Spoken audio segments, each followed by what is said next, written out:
I'm Jeremy day307 of reading. Today we're reading HarryPotter-Goblet of Fire. Let's get started. We are currently on page 546.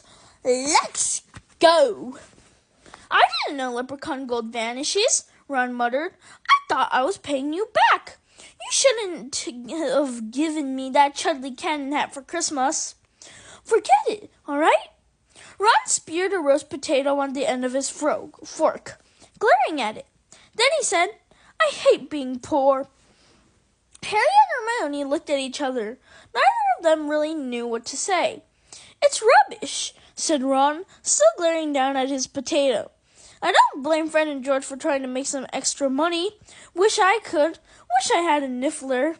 Well, now we know what to get you for next Christmas, said Hermione brightly. Then, when Ron continued to look gloomy, she said, Come on, Ron, it could have been worse. At least your fingers aren't full of pus. Hermione was having a lot of difficulty managing her knife and fork.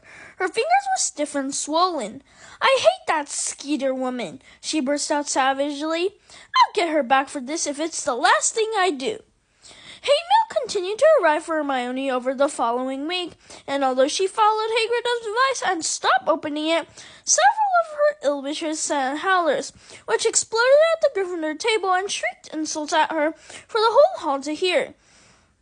Even those people who didn't read the Witch Weekly knew all about the supposed Harry, Crumb, Hermione triangle now.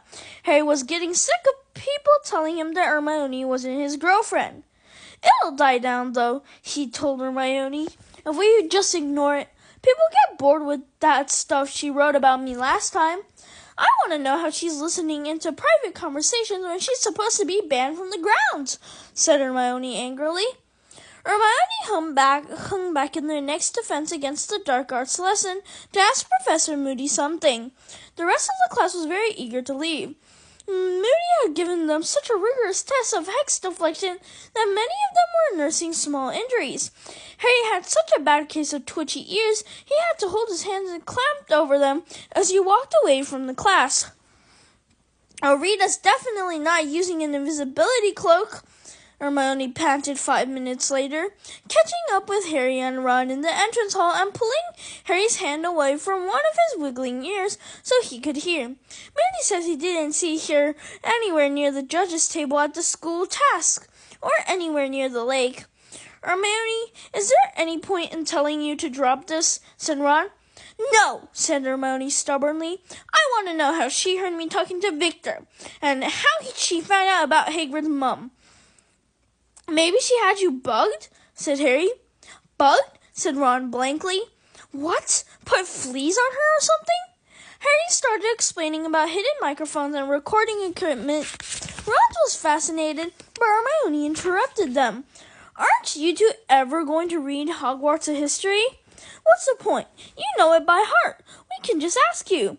All those substitutes for magic muggles use, electricity, computers, and radar, all those things, they go haywire around Hogwarts. There's too much magic in the air. No, Rita's using magic to eavesdrop. She must be. If I could just find out what it is, if it's illegal, I'll have her. Haven't we got enough to worry about? Ron asked her. Do we have to start a vendetta against Rita Skeeter as well? I'm not asking you to help, Hermione snapped. I'll do it on my own.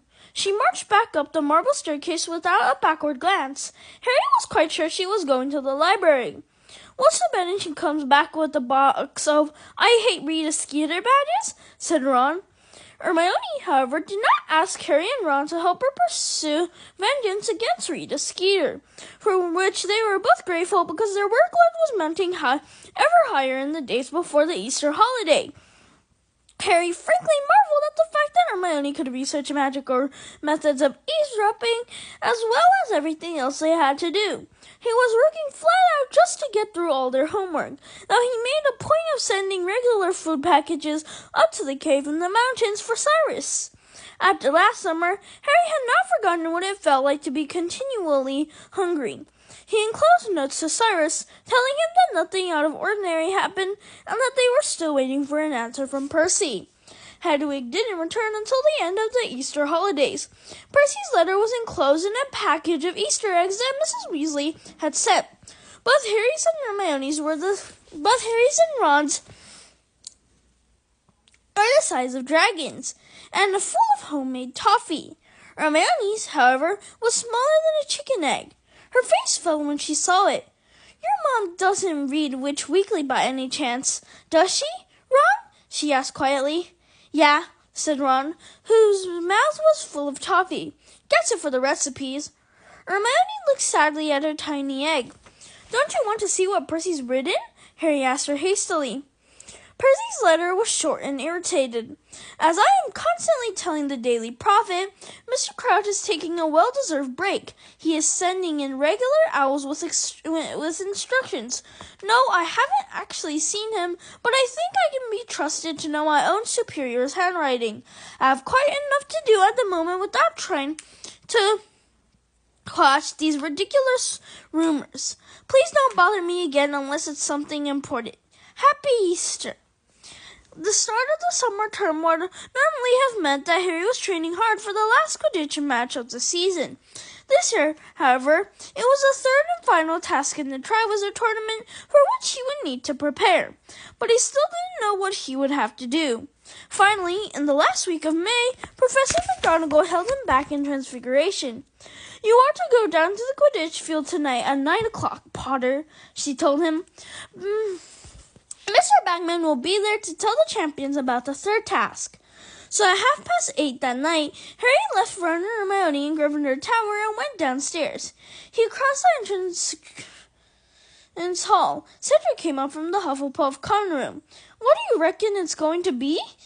he asked Harry as they went together down the stone steps, out into the cloudy night. "Fleur keeps going on about underground tunnels. She reckons we've got to find treasure." "That wouldn't be too bad," said Harry, thinking that he would just simply ask Hagrid for a Niffler to do the job for him. They walked down the dark lawn to the Quidditch Stadium, turned through a gap in the stands, and walked out into the field. "What have they done to it?" Cedric said indignantly. "Stopping dead." The Quidditch field was no longer smooth and flat. It looked as though someone had been building long, low walls all over it that twisted and crisscrossed in every direction. "They're hedges," said Harry, bending to examine the nearest one. "Hello there," called a cheery voice. Little Bagman was standing in the middle of the field with Crumb and Fleur. Harry and Cedric made their way toward them, climbing over the hedges. Fleur beamed at Harry as he came nearer. Her attitude toward him had changed completely since he had saved her sister from the lake. "Well, what do you think?" said Bagman happily, as Harry and Cedric climbed over the last hedge. "Growing nicely, aren't they? Give them a month and Hagrid will have them 20 feet high. Don't worry," he added, grinning, spotting the less than happy expression on Harry's and Cedric's faces. "You'll have your Quidditch field back to normal once the task is over. Now I imagine you can guess what we're making here?" No one spoke for a moment. Then, "Maze!" "Maze," grunted Crumb. "That's right," said Bagman. "A maze. The third task really very straightforward. The Triwizard Cup will be placed in the center of the maze. The first champion to touch it will receive full marks." "We simply have to get through the maze," said Fleur. "There will be obstacles," said Bagman happily, bouncing on the balls of his feet. "Hagrid is providing a number of creatures, then there will be spells, then that must be broken. All that sort of thing, you know.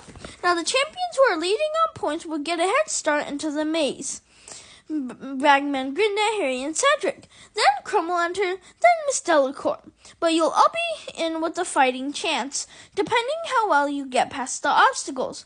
Should be fun, eh?" Harry, who knew only too well the kind of creatures that Hagrid was likely to provide for an event like this, thought it was unlikely to be any fun at all. However, he nodded politely like the other champions. "Very well. If you haven't got any questions, we'll go back up to the castle, shall we? It's a bit chilly." Bagman hurried alongside Harry as they began to wend their way out of the growing maze. Harry had the feeling that Bagman was going to start offering to help him again. Just then, Crumb tapped Harry on the shoulder. "Thank you, everyone. That's all for today. Bye. See you tomorrow. Tomorrow going to be page 552. Peace out."